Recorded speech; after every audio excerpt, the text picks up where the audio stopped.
Bueno, pues muchas gracias. Vamos a continuar con el programa. Tengo el gusto yo de participar y presentar aquí a una ponente que vamos a seguir ahorita con el programa. Vamos a platicar ahora de un tema muy importante que se está moviendo mucho en la cardiología y en la parte de medicina primaria y de primer contacto y la prevención primordial, que va a ser justamente sobre hipertensión. Vamos a cambiar un poquito el esquema de plática. Quiero presentar a la doctora Luisa Fernanda Aguilera Mora, quien aparte de ser la codirectora del Congreso Heart Monterrey, es cardióloga en el Hospital Civil de Guadalajara. Ella hizo una especialización de insuficiencia cardíaca en Londres, en el curso de posgrado de Londres. Es directora de la Clínica de Insuficiencia Cardíaca en el Instituto Cardiovascular de Mínima Invasión, en el Hospital Puerta de Hierro, y es la presidente fundador de Salvando Latidos. El día de hoy vamos a platicar, nos va a compartir la experiencia que tiene sobre el rol actual de olmesartán, solo o combinado, en el tratamiento de la hipertensión arterial. Muchas gracias, doctora. Adelante, por favor. Bueno, pues muy buenos días a todos. Gracias por estar aquí y bueno, vamos a tratar de hablar un poco de hipertensión y del rol que tiene el olmesartán en que es una enfermedad que traigo actualizaciones para platicarles un poquito, que estamos tratando de ver desde diferentes ángulos.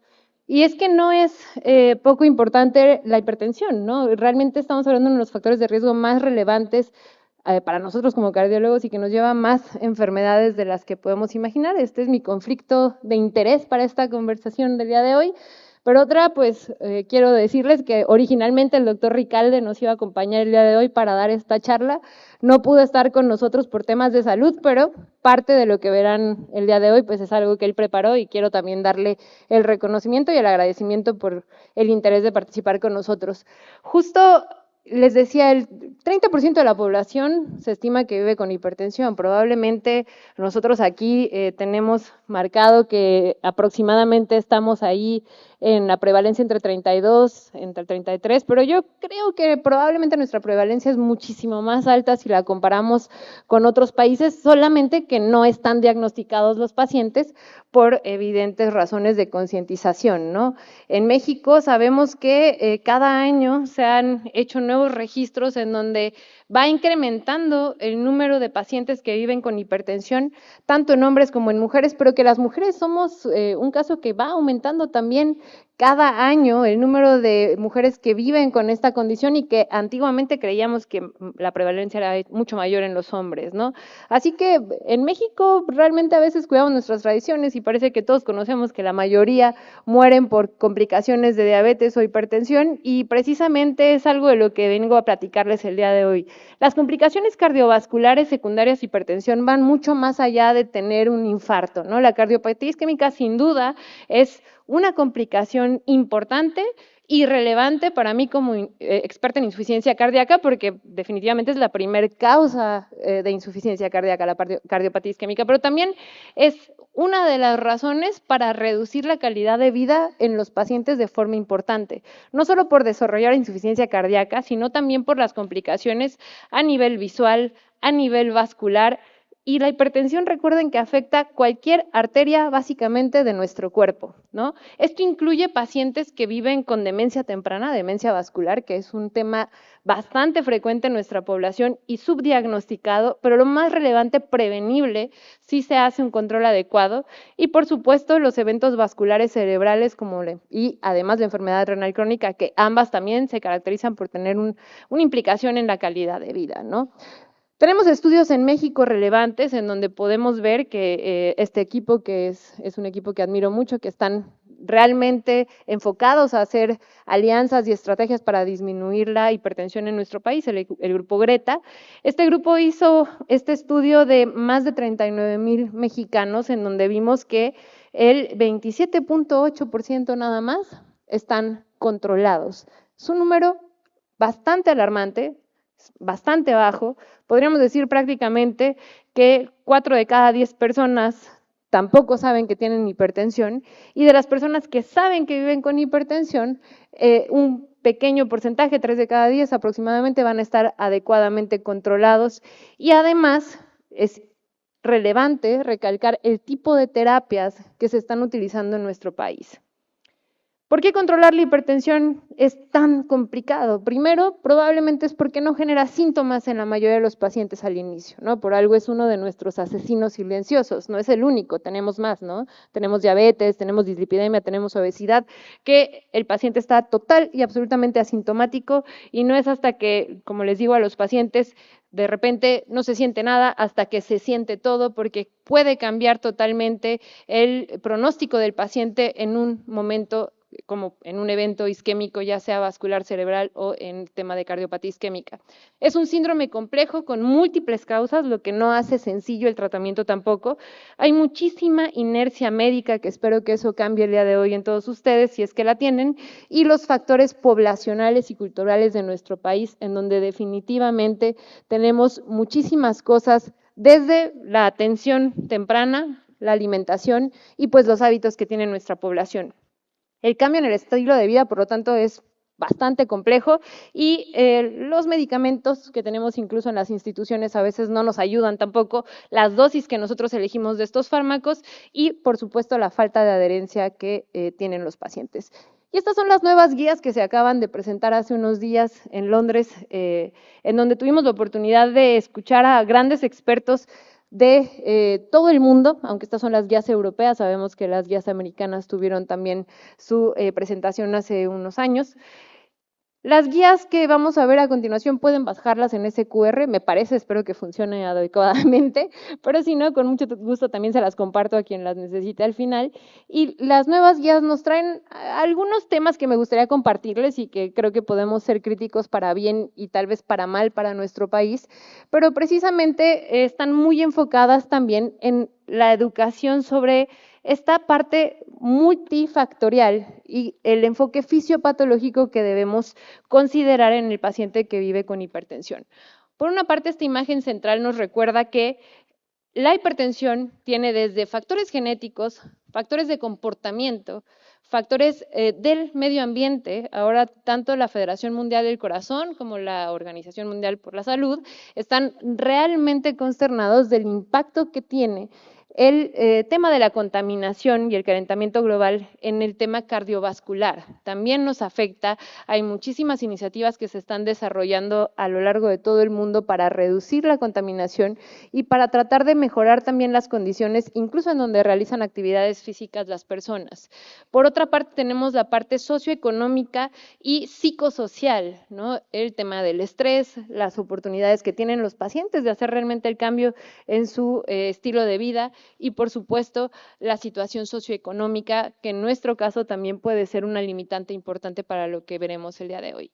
Los mecanismos renales, neurohormonales, la parte vascular y hormonal es algo que debemos considerar cuando tenemos enfrente al paciente, y considerar también las condiciones por género, y no enfocarme nada más en el tema de la menopausia o la mujer, sino también hablar del hombre con sus factores de riesgo que individualmente también pueden llegar a presentar y que debemos tener en la consulta a consideración.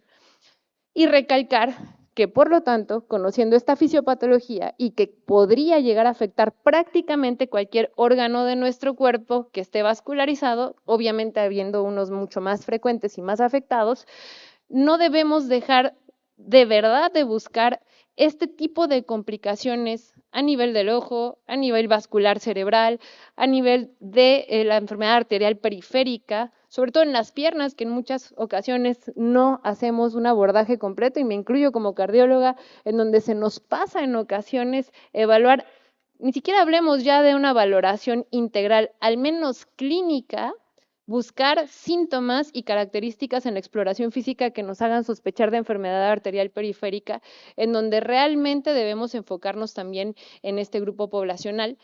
El tema de la microcirculación, que por lo tanto también nos podría tener como complicaciones calidad de vida y tener complicaciones como cardiopatía isquémica a nivel de la vasculatura, que no estamos acostumbrados a veces en buscar también, y vemos un cateterismo normal y creemos que entonces no es cardiopatía isquémica y se nos olvida que existe precisamente este grupo de pacientes y que es más frecuente en la mujer, así como la enfermedad renal, que acabamos de escuchar una excelente charla en donde hablamos de la gran correlación que tenemos entre estas dos condiciones, ¿no?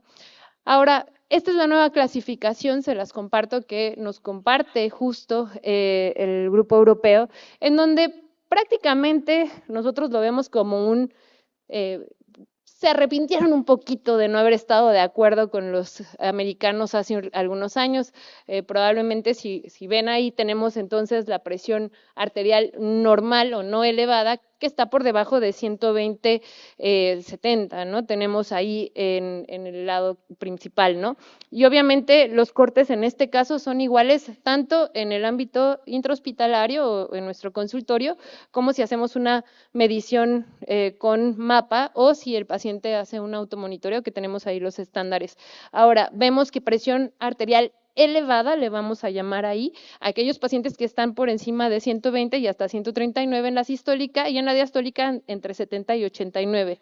Si se fijan, son parámetros mucho más estrictos y que coinciden con el tema que los americanos ya nos decían, en donde hablaban de prehipertensión desde estos números y que eran muchísimo más estrictos en este grupo de pacientes, algo que no nos sorprende mucho, pero que en Europa durante mucho tiempo no aceptaban este concepto. No le ponen prehipertensión, pero bueno, lo llaman ya con cifras elevadas, ¿no? Y tenemos los cortes un poquito más rígidos en el paciente que se monitorea de forma extra hospitalaria o fuera del consultorio, y ya el corte de hipertensión sin hacer ya ningún tipo de grado de 1, 2 o 3 como muy clásico, simplemente por encima de 140/90 o 135/85 fuera del hospital, ¿no? Recalcando cuál es la verdadera estrategia que debemos de realizar para poder hacer diagnóstico de hipertensión en nuestro consultorio o dentro del hospital, no solo en el utilizar verdaderos instrumentos que estén realmente bien calibrados para hacer el diagnóstico, sino también evaluar algunos cortes que a veces se nos van, como evaluar ambos brazos, evaluar si el paciente tiene, en el caso de que no podamos hacer realmente un electrocardiograma, que probablemente para cardiología eso pues prácticamente es el must en nuestra consulta, pero en el concepto fuera de un consultorio con electrocardiograma, al menos revisar si el pulso es o no regular, es una buena herramienta, y también encontramos dispositivos que nos dicen si el pulso es regular o irregular. Por otra parte, evaluar, sobre todo en aquellos pacientes frágiles, si no tienen ortostatismo, para considerar la dosis del fármaco que vamos a utilizar, y considerar que si hay una diferencia de más de 10 milímetros de mercurio entre cada brazo, podría también ser significativo para el pronóstico del paciente. De igual forma, da algunas recomendaciones para el automonitoreo de la presión arterial, como para el uso del mapa, que me parece interesante y que nos puede ayudar mucho también para hacer material para nuestros pacientes y que todo quede muy claro. Al final, independientemente de las nuevas guías, nosotros tenemos que aprender a estratificar a nuestro paciente y considerar en dónde estamos parados. Si es un paciente que está con una presión anormalmente alta o ya tiene hipertensión, ¿qué factores de riesgo lo acompañan para poder identificar cuáles de estos factores de riesgo son modificables y cuáles no son modificables? Sabemos que hasta ahora no podemos modificar la genética, el género, aunque se vea diferente, no se puede modificar tampoco, y los factores de riesgo están ahí, y por supuesto la edad, ¿no? Y el resto de factores que sí son modificables, que podríamos intervenir a través de múltiples estrategias y poder identificar a aquellos pacientes que, dependiendo del score que utilicemos o la estrategia con la que vayamos a estadificar a nuestro paciente, tienen mayor riesgo y por lo tanto necesitan un tratamiento farmacológico mucho más intenso. Definitivamente deberíamos de evaluar de forma integral a todos esos pacientes desde el inicio del diagnóstico para poder identificar a aquellos que ya tienen alguna alteración o algún daño secundario a la hipertensión, esto tanto a nivel renal, a nivel cardíaco como a nivel de la vasculatura periférica, a nivel de las arterias, y ahí nos dan algunas recomendaciones de cuáles serían los estudios mínimos que deberíamos de ofrecer o lo óptimo que deberíamos tener para estos pacientes y, por supuesto, la interpretación o el valor que le vamos a dar a cada uno de ellos. Personalmente a mí no me encantó este algoritmo de estadificación, pero se los comparto. Este es el nuevo algoritmo en donde precisamente para ese grupo de pacientes que tienen la presión por encima de 120, pero por debajo de 140, vamos a tratar de estadificar para identificar a cuáles son aquellos que les necesitamos iniciar terapia farmacológica y cuáles se podrían quedar solo con recomendaciones del estilo de vida. Pero me parece que lo hicieron un poco más complicado de lo que debería. Si se fijan, pues nos ponen algunas recomendaciones tanto por algunos factores de riesgo como diabetes y la edad, y después nos mandan a hacer las famosas calculadoras de riesgo, y de ahí se van separando en subgrupos para al final llegar a identificar a qué pacientes podríamos o no considerar darle una terapéutica un poco más intensa. Probablemente podríamos resumir que hay grupos muy claros en donde no deberíamos de retrasar el inicio de la terapia y que no deberíamos de ser laxos en las metas, como aquellos pacientes que ya tienen enfermedad cardiovascular establecida, que tienen enfermedad renal crónica moderada o severa, que tienen también ya daño a otro órgano diana, diabetes o hipercolesterolemia familiar. Creo que esto sería un poco más sencillo. Obviamente sí vale la pena sacar ciertos scores, no estoy diciendo que no lo hagamos, pero a veces hay que simplificarnos un poco más la vida, sobre todo cuando nos queda duda en este grupo poblacional. La primera pauta, independientemente, pero sobre todo en aquellos pacientes que todavía están en este grupo de presión arterial elevada o prehipertensión, dependiendo de las guías que leamos, será identificar qué factores no farmacológicos puedo cambiar. Vean cómo tanto la pérdida de peso, una alimentación equilibrada, nos pueden reducir en los pacientes con hipertensión 5 o 11 milímetros de mercurio. La ingesta de sal, que ahora sabemos que para algunas condiciones puede llegar a ser un poco más conflictiva, pero que en hipertensión todavía tenemos bastante evidencia que no es una dieta restrictiva, ¿ok? Es solo evitar el consumo excesivo de sodio, que en nuestro medio es complejo, pero es importante que ayudemos al paciente con estrategias para hacerlo, es relevante. El incrementar la dieta de potasio, que también podríamos debatir ahí un poco si o no es realmente una estrategia que nos va a ayudar mucho, pero es complementaria.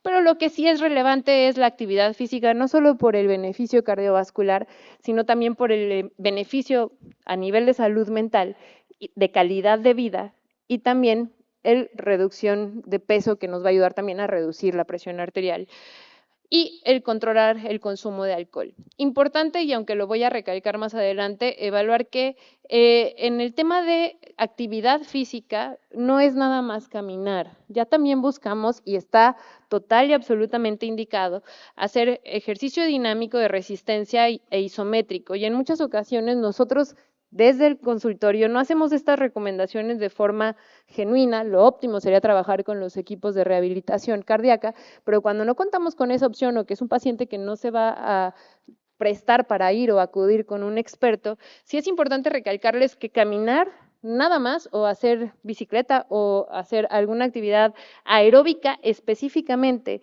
sin complementar con el resto de actividades no tiene el mismo impacto, no tiene el mismo beneficio, pero tampoco nos garantiza además la calidad de vida como debería de hacerse. Ahora, cuando nosotros llegamos ya a identificar a nuestro paciente que sí requiere, además de estas intervenciones no farmacológicas, intervenciones farmacológicas, tenemos varios esquemas. Ahora les voy a presentar lo que ofrecen los europeos a partir de este mes, pero vean cómo desde el 2018 ya sabíamos por múltiples grupos que lo mejor es iniciar con combinaciones de al menos 2 fármacos, preferiblemente utilizar un IECA o un ARA2 con el complemento de un diurético tiacídico o un calcio antagonista. De tal forma que solo dejaríamos la monoterapia para aquellos pacientes que tuvieran hipertensión arterial grado 1 o en este caso también los pacientes que tienen categorizados como presión anormalmente elevada, aquellos pacientes que son frágiles, adultos mayores por encima de los 80 y aquellos pacientes que en ocasiones presentarán síntomas con las dosis normales.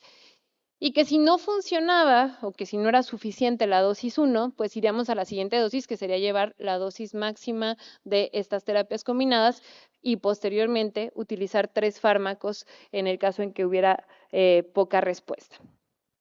Esto es el nuevo algoritmo de las guías 2024, en donde prácticamente sí están de acuerdo en iniciar con terapia combinada.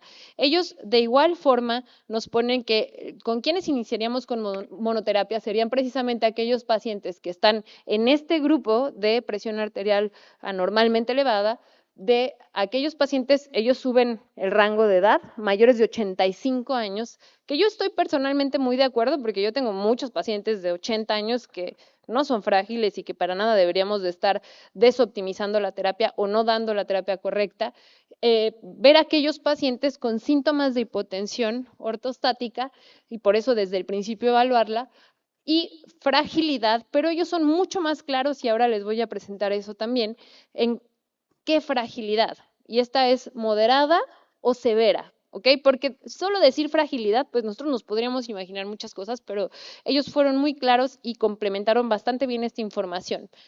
Ahora, ellos inician igual en aquellos pacientes que no cumplan con estas características, con bajas dosis de pastillas combinadas o de tabletas combinadas o de tabletas por separado, ¿no? Pero dosis combinada de antihipertensivos de la misma clase terapéutica que les acabo de comentar previamente.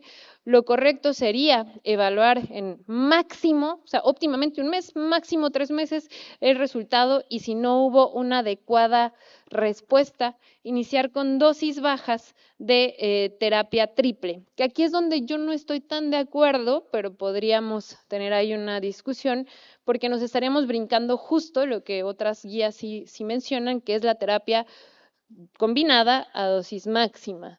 De tal forma que debatible el concepto de por qué se los voy a explicar a continuación y podrían estar de acuerdo, o también podríamos ver frente a qué tipo de pacientes podríamos tomar esta decisión y con cuál otro podríamos irnos por las dosis máximas de estos fármacos. De igual forma, si no responde adecuadamente, tendríamos que considerar ahora sí las dosis máximas de los fármacos en triple terapia. Aquí nos dice que al menos los deberíamos de ver cada año, ¿no? O sea, eso sería el mínimo, ya que el paciente está estable, en donde deberíamos de ver al paciente. Yo personalmente creo que en México no podemos dejarlo tanto tiempo porque el tema de adherencia se pierde. Y aquí les pongo la escala que ellos ponen de fragilidad, en donde si ven de este lado, van a ver que la fragilidad moderada precisamente es cuando el paciente ya requiere cierta asistencia y que realmente es hasta ese nivel de fragilidad en donde nosotros ya podríamos considerarlo como un paciente que requiere monoterapia. El resto de los pacientes, aunque se ven relativamente frágiles, no están considerados dentro de la escala lo suficientemente frágiles para hacer un cambio en la terapia farmacológica. En México, la mayoría de los pacientes, más del 30%, 37%, están tratados con monoterapia, aún viendo que el porcentaje de pacientes que realmente están ahí, pues probablemente no son los más frecuentes, con doble terapia el 34% y muy pocos pacientes están tratados con triple terapia o con 4 fármacos, de los cuales los más utilizados en México son los ARA2, los diuréticos y posteriormente los IECAS y los calcioantagonistas. Eso hace bastante sentido porque las indicaciones y los algoritmos son muy claros, creo que en eso no estamos tan mal. Y lo que hay que recordar que la selección de la terapia tiene el objetivo de controlar la hipertensión. ¿Por qué? Porque ya vimos todas las consecuencias de complicaciones, pero no solo eso, también sabemos que un intento de control, pero que no estamos realmente en las metas, es insuficiente y que la sobrevida de esos pacientes, aunque esté tratada, mientras no esté controlada, no es lo mismo dar, como a mí me ha tocado ver, captopril cada 12 horas, ¿no? A realmente dar y dejar descubierto por el mecanismo y la dosis que estamos dando mucho tiempo del paciente, sino realmente alcanzar a cubrir con fármacos que garanticen que las 24 horas vamos a tener algún tipo de reacción, respuesta al tratamiento y tratarlas adecuadamente, que aquellos pacientes que están tratados y que alcanzan realmente las metas que vamos a ver a continuación. Esto no lo digo yo, solo hay un montón de estudios que nos han demostrado que el beneficio es prácticamente por utilizar más de un fármaco antihipertensivo y que precisamente todos estos estudios fueron los que nos llevaron a cambiar la conducta en las guías. Vemos que dentro de este régimen de tratamiento, el utilizar terapias combinadas tiene un beneficio en el incremento de la eficacia. Esto se explica por las acciones sinérgicas de los fármacos, por los diferentes mecanismos de acción que estamos utilizando, la inhibición de los mecanismos de contrarregulación, la mejor velocidad de respuesta y el mejor control y adherencia al tratamiento. También disminuye los eventos adversos. Dar las dosis máximas de una sola terapia puede incrementar la posibilidad de tener algún trastorno hidroelectrolítico, alguna complicación incluso metabólica, porque tenemos complicaciones a ese nivel, y nos permite utilizar dosis más bajas con estos efectos adversos mucho menos frecuentes.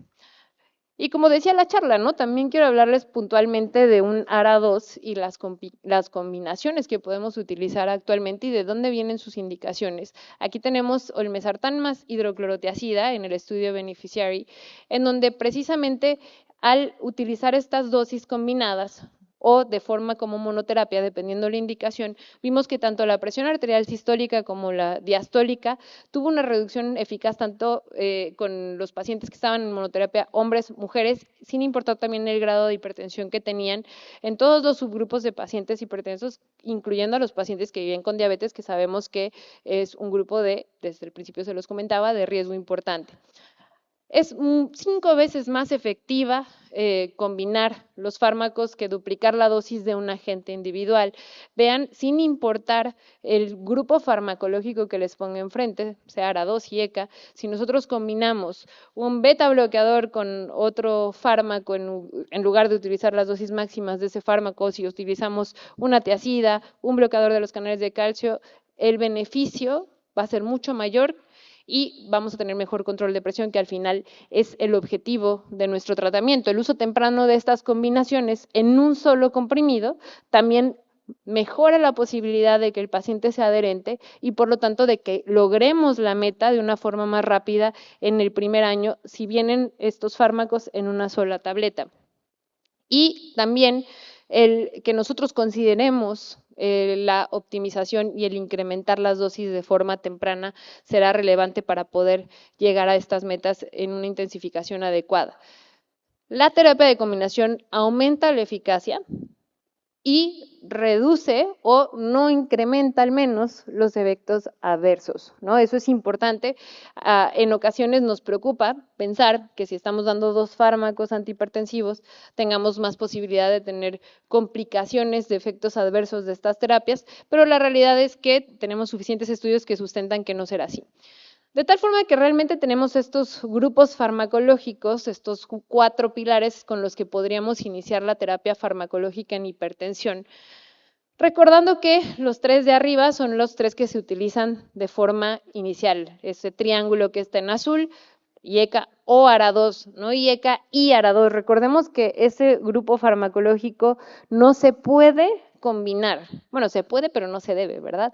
No se debe combinar porque incrementa la posibilidad de daño renal y de eventos adversos como hipercalemia. Si bien fue efectivo en controlar la presión arterial, y lo mostró en algunos estudios que lo hicimos, no, costo-seguridad no es algo que se puede realizar o que se debe realizar con tranquilidad. Y por otra parte tenemos algunos otros grupos farmacológicos que están considerados y que tenemos que utilizar en algunas comorbilidades, en donde incluso ahí ven los ISGLT2, de los que estábamos hablando hace rato, los ARNI, y que vamos a utilizar algunos otros fármacos diuréticos y los beta bloqueadores que están ahí, pero que, como lo vieron también en el algoritmo principal, están considerados sobre todo para aquellos pacientes que tienen indicación, insuficiencia cardíaca de FEBI reducida, pacientes con fibrilación auricular, cardiopatía isquémica, ahora que probablemente está cambiando un poco también en qué temporalidad y por cuánto tiempo vamos a dar este fármaco, como alguna otra indicación que tengan no solo por hipertensión.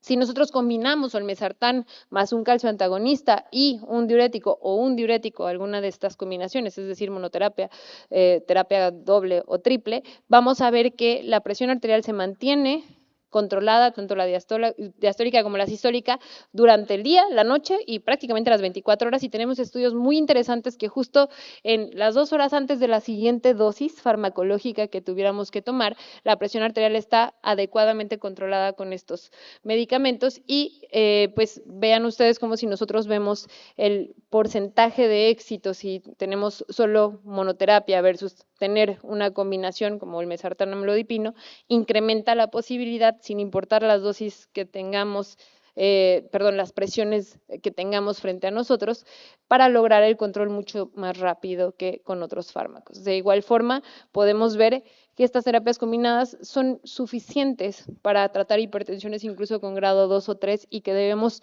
como bien lo dice el algoritmo, iniciar con ese grupo de fármacos y posteriormente titular si es que no se logra controlar adecuadamente. Tenemos eficiencia con ambos diuréticos y con calcioantagonistas combinados con este ARA2. Ahora, ¿qué pasa si a pesar de que utilizamos 2 terapias farmacológicas juntas no es suficiente? Pues precisamente hay que recalcar que hay que usar triple terapia, preferiblemente en una sola tableta, que también tenemos en nuestro país múltiples combinaciones, y vean cómo un 30% de los pacientes necesitan 3 o más fármacos para controlar su presión arterial, por lo que no es raro que tengamos frente a nosotros, y creo que todos ustedes que ven pacientes con hipertensión tienen estos pacientes, que requiere la optimización, y esto es un grupo grande, el de este estudio, más de 18,000 pacientes. Ahora, el siguiente punto, y lo tenemos claro, entonces, es aquellos pacientes que no respondieron a la dosis combinada.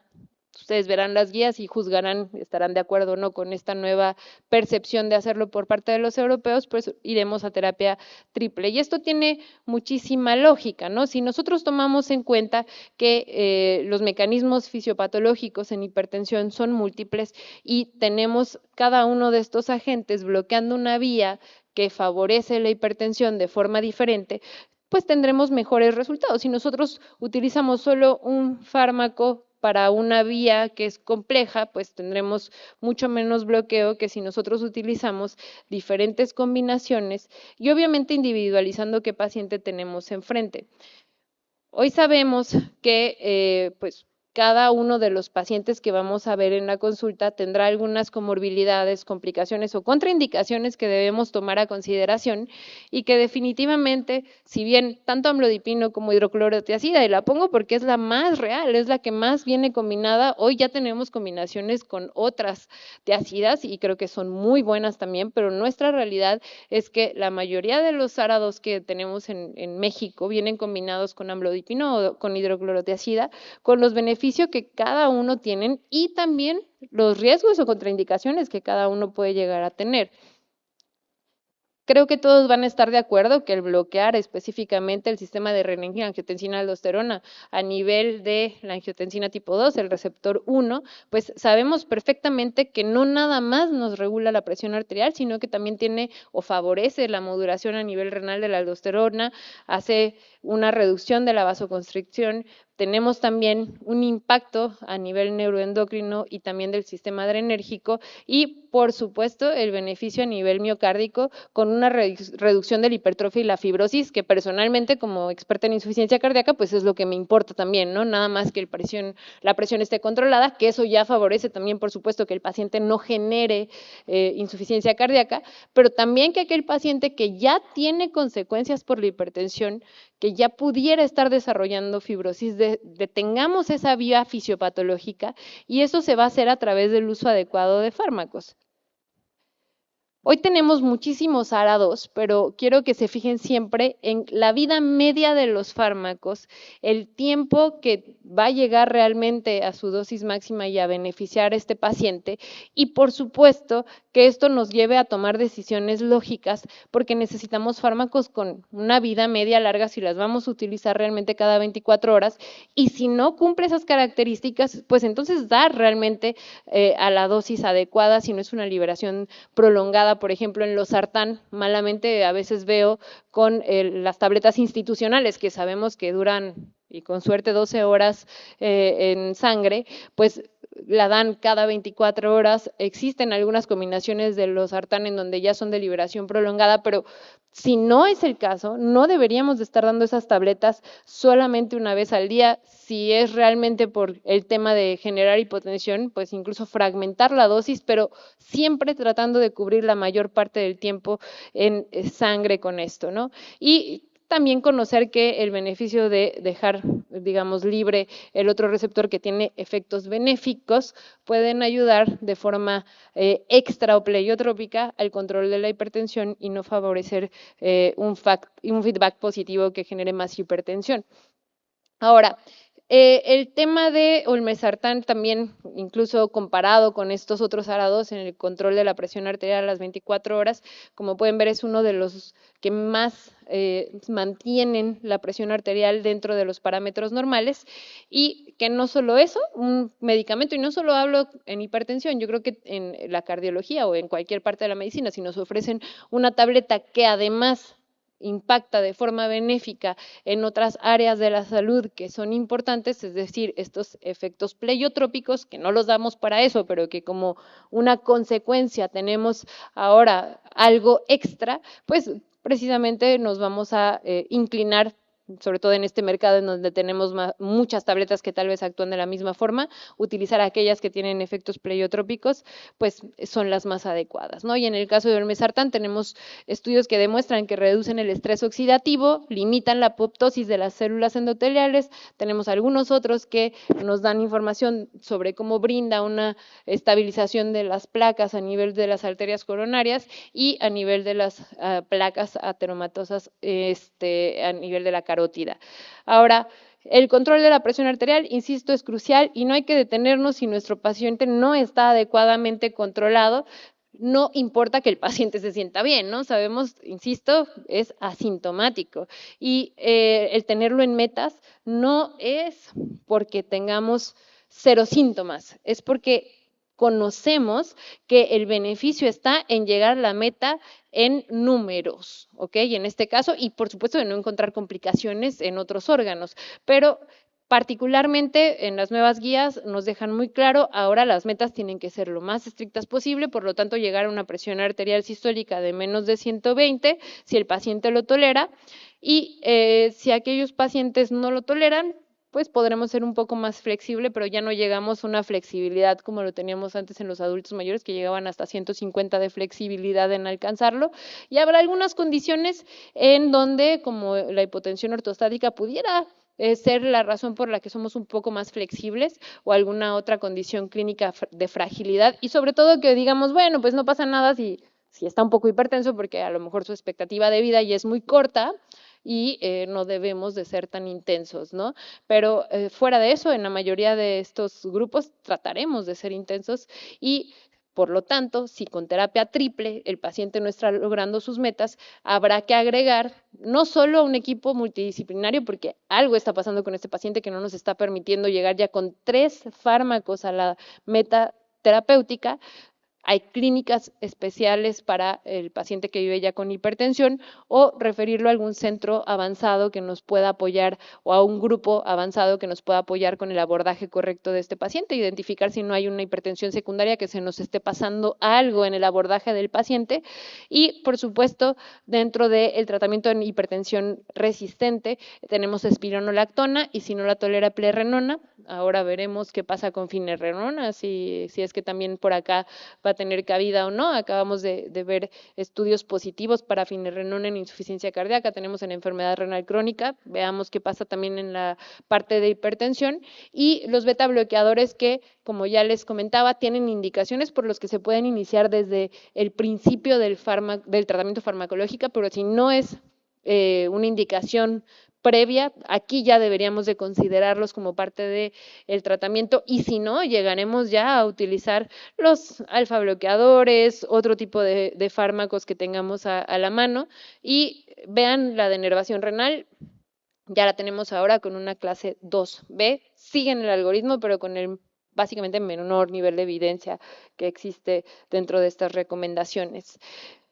A pesar de conocer todo esto, la actitud terapéutica de los médicos cuando el paciente no está adecuadamente controlado, pues no suele ser modificar el tratamiento farmacológico en la mayoría de los casos, ¿no? Creo que a todos les pasa que a veces dicen, bueno, es que viene un poquito hipertenso, porque viene nervioso, porque venía caminando, pero es que ayer no dormí bien, yo creo que es porque no desayuné, y el médico justifica, no sigue realmente este paciente, porque lo correcto sería al menos hacer un automonitoreo en casa y realmente verificar si el paciente está controlado o no, y si el paciente no está controlado en casa, si nos quedaba duda en el consultorio, pero hay cifras de consultorio que no deberíamos dejar pasar, pues realmente hacer un cambio en el tratamiento farmacológico, modificarlo y agilizar también o brindar herramientas para que el paciente pueda hacer un cambio también en la parte de las medidas higiénicas o no farmacológicas, porque ya sabemos que durante el tiempo el paciente suele ser menos adherente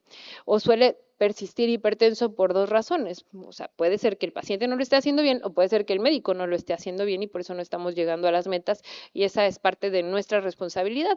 Y precisamente por eso se agregó este cuadro que me parece conceptualmente muy relevante, en donde nos dicen en qué nivel estamos un poco fallando, ¿no? Y cuáles son las intervenciones que podemos hacer.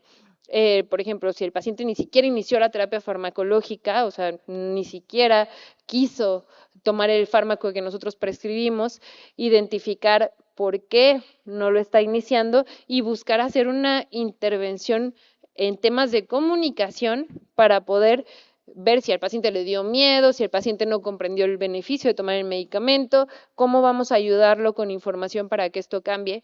La implementación también, si el paciente no la tomó, pero sí estaba bien prescrita, y cómo vemos también la parte de que el paciente ya lo tomaba y lo dejó de tomar. ¿Por qué lo dejó de tomar y cómo vamos a intervenir nosotros para que esto cambie, ¿no? Por supuesto, comentaba la actividad física, el evitar el sedentarismo, que en nuestro país es el verdadero reto y todos ustedes me pueden decir que es que no hay espacios públicos bonitos para que hagamos ejercicio. Hoy sabemos que desde nuestra casa puede ser nuestro espacio para hacer ejercicio. Y creo que a nosotros como médicos nos gustaría más tener esas facilidades para no estar en el consultorio tratando de convencer al paciente de que haga actividad física, pero no es nuestra realidad. El paciente en México confía en la indicación que nosotros demos como profesionales de la salud y hay que buscar el cómo sí llevarlos a hacer alguna actividad física que le guste, que la pase bien, para que no la deje y por supuesto que sea segura. No podemos mandar a hacer triatlón a un paciente que tiene cardiopatía isquémica no revascularizada, ¿no? Y en ocasiones, lamentablemente, no hay una buena asesoría en el tema de ejercicio y por eso existe un área específica de rehabilitación cardíaca y mañana vamos a tener un montón de cosas al respecto, así que si les interesa aprender más, los invito. Y el utilizar estas terapias con el paciente al centro, pues realmente impulsar estrategias de autocuidado, empoderar a la familia, porque al final, pues yo tengo pacientes que tal vez lo quieren hacer todo bien, pero la familia les dice, no, ¿para qué vas a hacer ejercicio?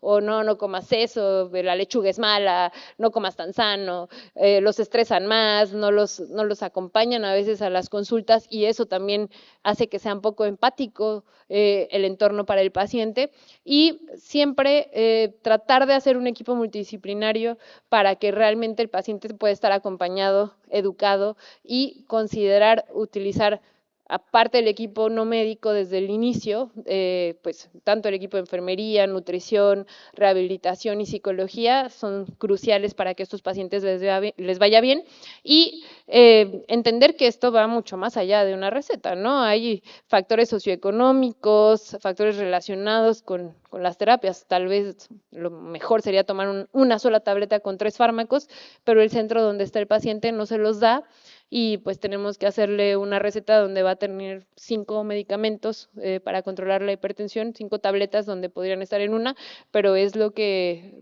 puede llegar a tener el paciente y nos tocará hacer magia con lo que tenga nuestra institución. Tratar de ver cómo el sistema de salud busca soluciones también para el apego y todos los factores relacionados con la hipertensión y factores relacionados con el paciente. Así que lo que me gustaría que recuerden el día de hoy es, uno, la hipertensión arterial es un problema de salud pública. Vean todas las consecuencias que tiene. Tiene desde la consecuencia de que alguien deje de trabajar a los 45, 50 por un evento vascular cerebral, por insuficiencia cardíaca, por un infarto, hasta realmente que se pierda a un miembro de la familia de forma muy temprana por un evento que podía ser prevenible. Esta condición está dentro de esas enfermedades que pueden prevenirse, controlarse y que nos iría increíblemente bien. Lamentablemente hay baja tasa de detección, alta tasa de prevalencia y como vimos, 3 de cada 10 están controlados de los que saben. Si nosotros nos vamos a los que no saben más los que sí saben, probablemente la estadística nos dice que 4 de cada 100 pacientes están controlados. ¿Ok? Si nos vamos a tomar toda la población hipertensa. Es importante hacer el adecuado diagnóstico. Hay un montón de herramientas. Que haya salido normal en la consulta o ligeramente anormal en la consulta y no hagamos un monitoreo estrecho posterior, es error del médico el que no sospeche y busque estrategias para hacer el diagnóstico. Considerar los factores de riesgo para tomar las decisiones en la terapia farmacológica y no farmacológica, y el manejo requiere seguimiento, y aunque hoy estoy aquí hablando de fármacos, los fármacos no son suficientes, ¿no? Lo que sabemos de las enfermedades crónicas es que una tableta, sin cambios en el estilo de vida, realmente buscados y asesorados por nosotros, porque no es nada más decirle al paciente, come bien, haz ejercicio y no te estreses, ¿no? Es buscar cómo, a través de un equipo multidisciplinario, generamos esas estrategias y esos espacios donde el paciente pueda aprender a hacerlo si no tiene idea de cómo iniciar. Trabajar con estos equipos es realmente lo que nos va a ayudar a modificar esta parte tan importante y que realmente le vaya a beneficiar en calidad y cantidad de vida al paciente.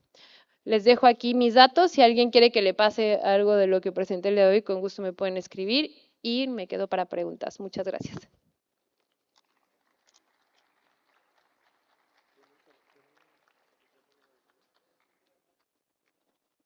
¿Alguna pregunta? Perfecto, muchas gracias.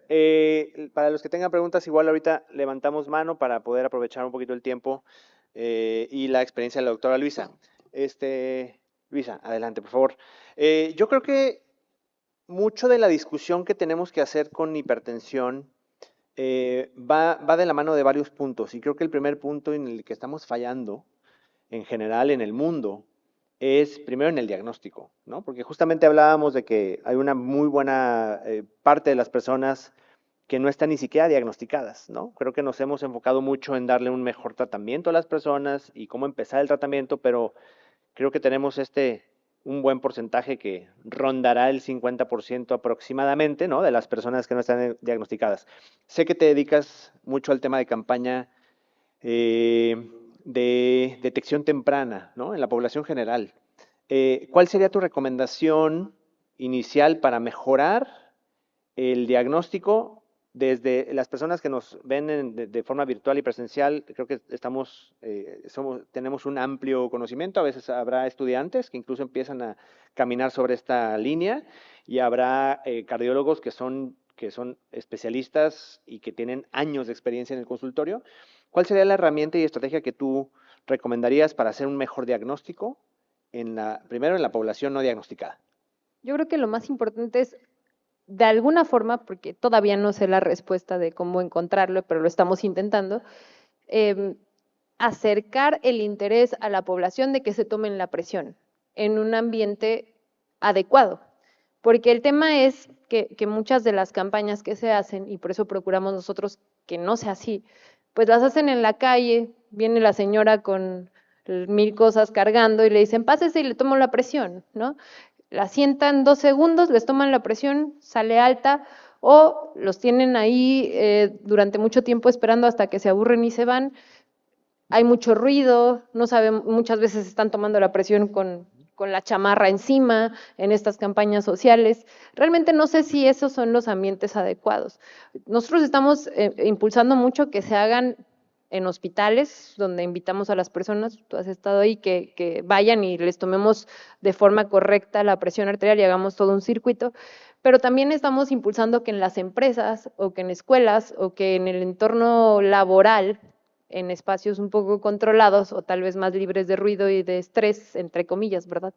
Porque el trabajo probablemente también pueda generar estrés, pero si el estrés les genera hipertensión, ya es un dato relevante, hacer adecuadas tomas de presión. Eso es algo que nosotros buscamos explicarle a las personas por qué es importante la hipertensión y detectarla y fomentar que tengan el interés de revisarse, así como un montón de ruido social en nuestras redes para hacerlo. Porque al final el que debe estar interesado, pues es el paciente. Y el paciente debe buscar dónde hacer la toma de la presión y debe conocer la técnica o pueden comprar su propio dispositivo cuando logramos tener tanto interés, ¿no? Y por supuesto que el resto de los médicos que no vemos enfermedades crónicas les tomen la presión, ¿no? Hay pacientes que, bueno, ¿quién de aquí? Quiero pensar que todos, pero supongo que aquí todos le toman la presión a sus pacientes cuando van a la consulta. Levanten la mano. Creo que sí, ¿no? O sea, quiero pensar que sí. Y quiero pensar que los que no levantaron la mano a lo mejor no se los toman ellos, pero mandan a alguien, ¿no? Pero creo que si estamos aquí, pues todos deberíamos de estar tomando la presión en nuestra consulta. Pero hay pacientes que van, no sé, a otorrino con dolor de cabeza y vértigo y nadie les toma la presión. Hasta después de mucho tiempo se dan cuenta que tal vez tenían más bien consecuencias por hipertensión porque los mandan a otro lado. Entonces, nosotros ver también cómo nos acercamos al resto y decirles, oigan, hagan el paro, ¿no? Y tomen la presión en la consulta, aunque vayan por una fractura, y si le encuentran anormalmente alta, envíenlo, ¿no? Para poder hacer algo los que sí vemos enfermedades crónicas, no necesariamente cardio. Claro. Y bueno, para aprovechar un poquito el tiempo, porque ya estamos limitados en tiempo, hablando un poquito de la terapia y sobre todo estas nuevas recomendaciones que se han venido manejando desde hace muchos años, pero creo que hay estas modificaciones para simplificarle la vida a la gente que ve hipertensión tal vez desde un sentido más práctico y más rápido a veces en la consulta. Eh, ¿En quién darías una doble terapia? En este caso, por ejemplo, la plática con olmesartán. ¿En quién darías una terapia, doble terapia de baja dosis? Ahora ves que te ponen súbele una baja, más bien en vez de poner una alta dosis, mete una triple, ¿no? A baja dosis. ¿En quiénes iniciarías una doble y en quiénes una triple? Así en términos rápidos. Yo creo que prácticamente si no tienen contraindicación para una monoterapia, digo, indicación de monoterapia o contraindicación, a todos les inicio con terapia doble. Prácticamente es muy raro que yo me brinque a terapia triple, a menos que sean presiones arteriales sostenidas y muy elevadas, ¿no? Que yo vea en un mapa presiones de 180 para arriba durante todo el día, 170, podría yo considerar.